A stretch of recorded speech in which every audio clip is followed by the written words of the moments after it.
नमस्कार मित्रों। आज का टॉपिक भी परम प्रेम और शांति ही है और आज का टॉपिक कल के टॉपिक का कंटिन्यूएशन ही है। इसमें आज हम एक और प्रसंग को ले रहे हैं। तो बात है 16 दिसंबर 2023 की। प्रभु जी खुद एक डॉक्टर हैं और वो मुंबई में अपना खुद का क्लिनिक रन करते हैं। ये बात उस समय की है जब प्रभु जी मुंबई से बाहर राजकोट गए हुए थे। उनकी एक पेशेंट हैं माँ जी, बहुत वृद्ध हैं और उनके बेटे ने प्रभु जी को कॉल किया राजकोट में और बताया कि माँ जी की तबीयत बहुत ज़्यादा ख़राब है, बहुत ज़्यादा हाई फीवर है, परंतु माँ जी कहीं और दिखाने के लिए तैयार नहीं हो रही हैं। प्रभु जी ने उनके बेटे को बताया कि मैं अभी राजकोट में हूँ और मैं 2 दिन बाद 16 को मॉर्निंग में मुंबई पहुँचूँगा। आप किसी और डॉक्टर को दिखा लीजिए या तो मेडिकल स्टोर से आप उनके लिए दवाई ले लीजिए। बेटे ने अपनी माँ को बताया, परंतु माँ जी फिर भी तैयार नहीं हुई किसी और से इलाज करवाने के लिए और ना ही कोई और दवाई खाने के लिए। जब 16 को प्रभु जी घर पहुँचे उसी समय उनके बेटे का कॉल आता है और वो प्रभु जी को बताते हैं कि माँ जी ने अभी तक कोई दवाई नहीं ली है, उनकी हालत वैसी की वैसी ही है। प्रभु जी ने कहा ठीक है, आप उन्हें क्लिनिक पर लेकर आइए। यहाँ ये बात गौर करने की है कि उसी समय वो घर पहुँचे थे और उसी समय वो वापस क्लिनिक के लिए निकल जाते हैं माँ जी को देखने के लिए। जब प्रभु जी क्लिनिक पर पहुँचते हैं तो उनके पुत्र माँ जी को लेकर के क्लिनिक पर आते हैं।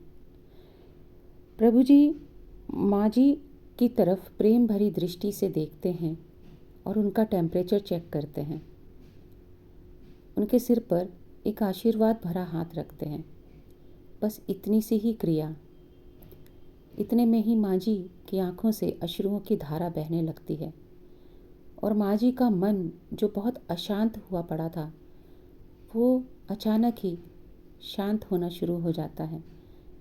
जब प्रभु जी उनकी तरफ देखकर मुस्कुराते हैं तो माँ जी भी बदले में मुस्कुराती हैं और प्रभु जी को धन्यवाद करती हैं। प्रभु जी उन्हें दवाई की एक खुराक अपने हाथ से ही खिला देते हैं कि माँ जी जल्दी ठीक हो जाएं। परंतु हैरानी की बात है कि वही एक खुराक में माँ जी ठीक हो जाती हैं, वो दूसरी कोई खुराक खाती ही नहीं हैं। ये प्रसंग हमें क्या सीखने को दिखाता है? ये प्रसंग हमें समझाता है सच्चे गुरु के प्रति, सत्पुरुष के प्रति दृढ़ निष्ठा, दृढ़ प्रीति जो इन माँ जी में थी। माँ जी भले आध्यात्मिक नहीं थी, परंतु उन्हें प्रभु जी पे दृढ़ विश्वास था। इस दृढ़ विश्वास और प्रेम की खातिर ही वो किसी और को दिखाने नहीं गई। ये जो वो किसी और को ना दिखा करके सिर्फ प्रभु जी को दिखाने के लिए आई, ये हमें सिखाता है अनन्य भक्ति किस प्रकार से हो। जिनकी भी हमने शरण ली है, सच्चे सत्पुरुष की, सच्चे गुरु की, उनके चरणों में ही हमारा सब कुछ है, उनमें ही हमारी दृढ़ प्रीति हो, दृढ़ विश्वास हो।